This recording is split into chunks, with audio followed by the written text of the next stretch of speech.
She announced, "I'm engaged to someone else. We've been seeing each other for months." The words came out soft, like she was afraid of how they'd land, but they hit me like a train anyway. We were sitting in the coffee shop where we had our first date.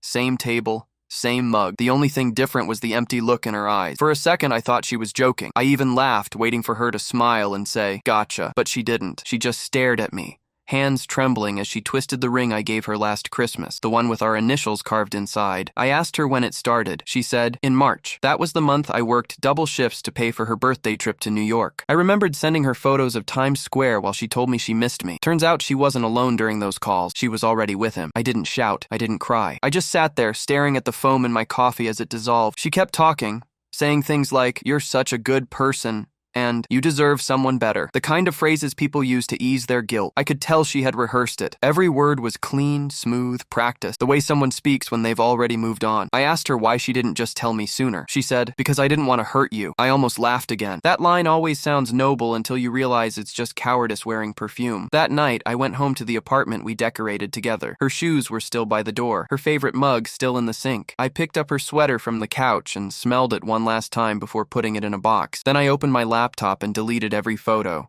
every message, every video. It wasn't rage, it was survival. Every click felt like tearing a stitch. But I knew the wound wouldn't close if I kept reopening it. For weeks, I kept wondering what I did wrong. I replayed every argument, every silence, every night she came home late from work. I wanted there to be a reason that made sense, something fixable. But love doesn't always end because something breaks. Sometimes it ends because someone stops showing up. 3 months later, I saw her post a photo. She was wearing the same dress she wore to my cousin's wedding, standing beside him, the new guy. The caption said, "Found my forever." I stared at it for a long time, then scrolled past it. Not because I was over it, but because I was tired of bleeding over someone who was already healed. I muted her profile that night. Not out of hate, but to finally give myself the silence I deserved. It's strange. The worst pain wasn't losing her. It was realizing that the person I loved never really existed. She was a version of herself built for me.